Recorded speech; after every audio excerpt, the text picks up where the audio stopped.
Hey YouTube, this is Siren Frost, and I'm back with another deck profile for you guys. I'm sorry I didn't get a chance to do this, last Sunday, I suppose, yeah.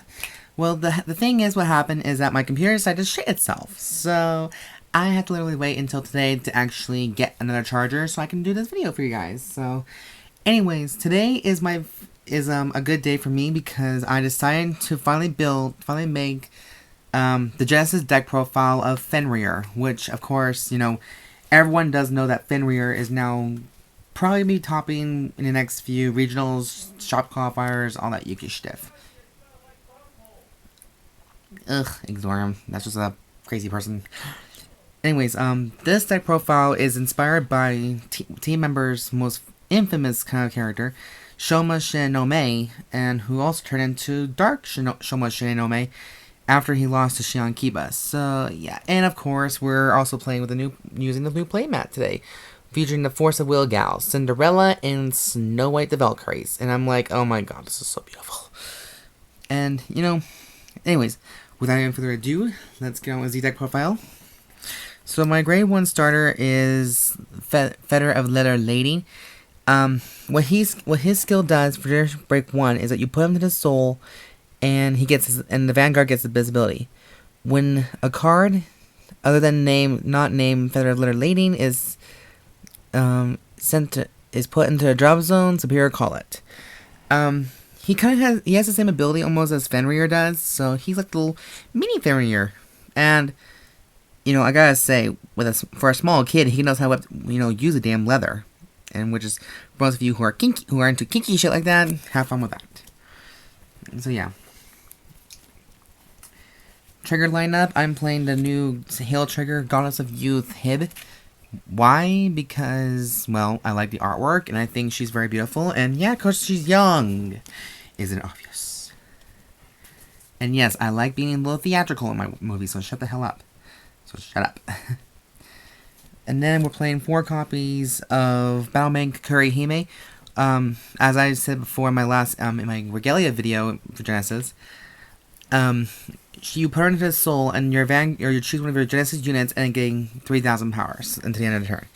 So you can do a little bit more damage with this, but I know some people use her just for the critical trigger lineup, but she does, and I really rarely use that ability anyways. So, and yes, I'm doing this video on my bed because I don't want to get on the floor because it hurts. For the rest of the trigger lineup, I'm playing 12 crits, of course. I'm playing the new Bumping Buffalo. Fuck! I have such a dirty mind. It's so nasty. And then I'm playing the White Tiger, Cyber Tiger. Which I can see why it's called Cyber Tiger, because it's a cybernoid animal. But it's beautiful. So I'm playing the 2 animals today, the Buffalo and the Tiger. Who's gonna eat who? So, good question. Next, for grade 1 lineup, I'm playing the number 1 grade 1 Mythic Beast Hati, one of the Mythic Beast units. As long as he's on the field using Generation Break 1, whenever a card is sent to a drop zone, this unit gets plus 1K. So anytime anyone uses a soul buff ability, he gets a boost. And with a sword like that for a Woofy, yeah. So Woofies are good.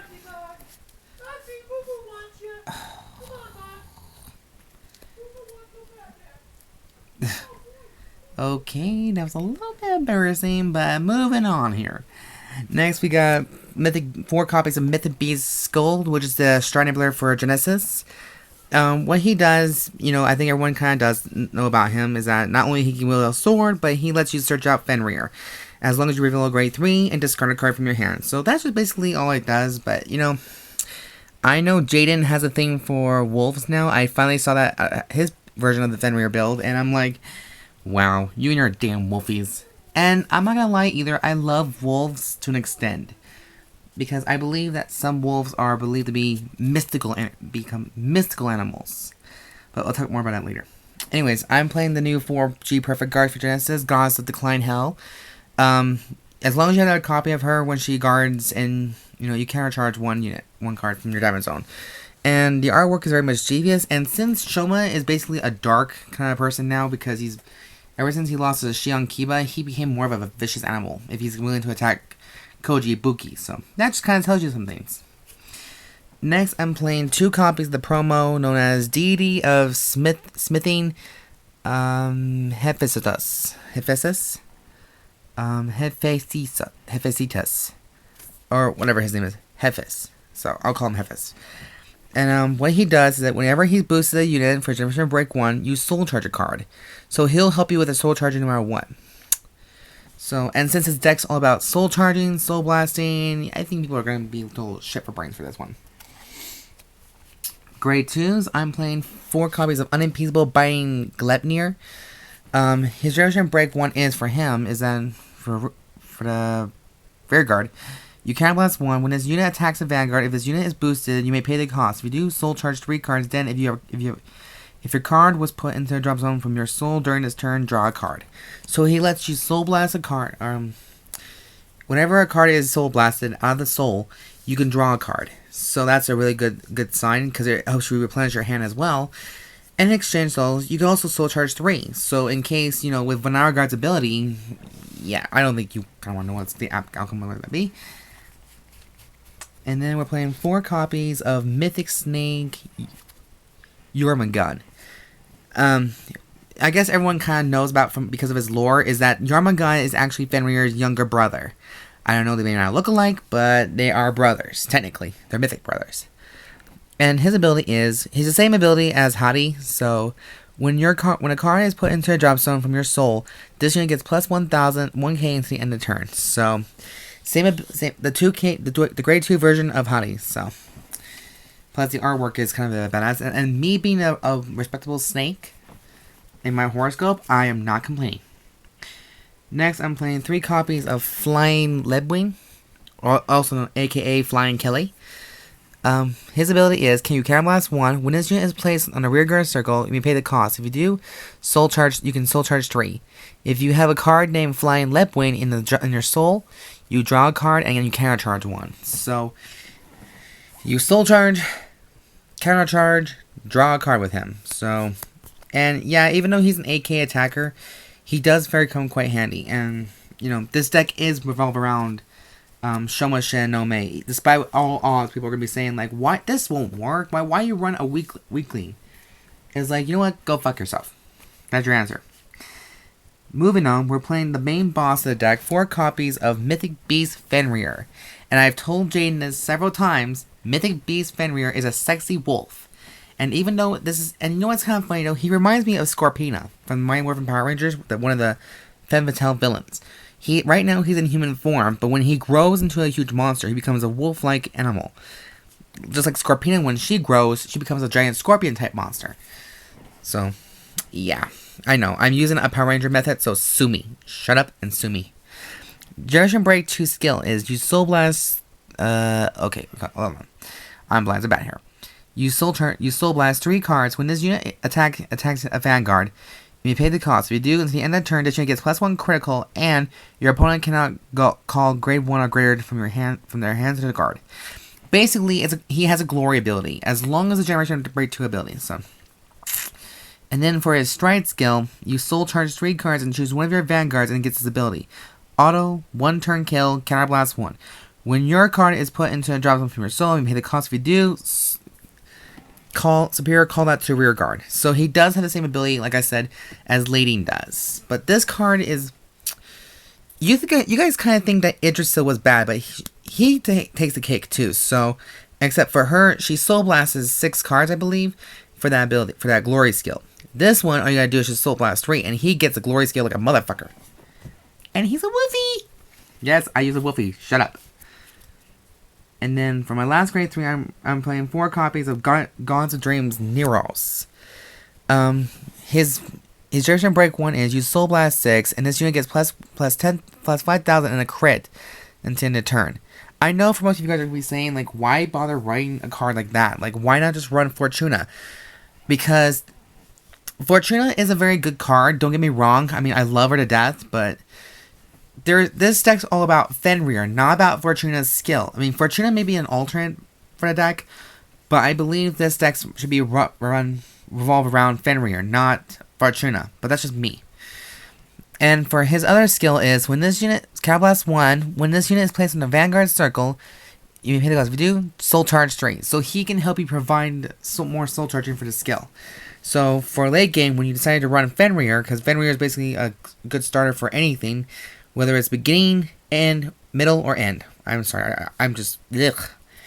Anyways, that's the main deck for Genesis. And now for the G units, we're all core for playing 4 copies of Mythical Destroyer Beast Vanargandr. And his skill is, for Duration Break 2, Soul Blast 6 cards and choose a face down card named Mythical Destroyer Beast Vanargandr from your G zone and turn it face up. When this unit attacks the Vanguard, you pay the cost if you do. Until the end of the turn, it gets this ability and gets this auto ability. At the beginning of your drive step, look at the top 4 cards of your deck. Search for up to 4 cards from among them.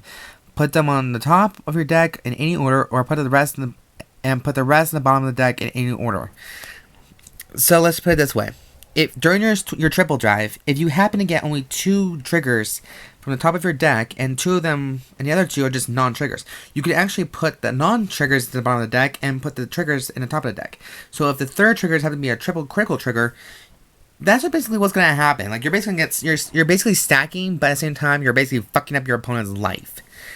And which is why he is called Mythical Destroyer Beast. And like I said, Fenrir is his his human form, and just like Scorpina, they both evolve from human to monster. Moving on, I'm playing 1 copy of Great Angel Doombrace because I can't seem to get my hands on another Doombrace.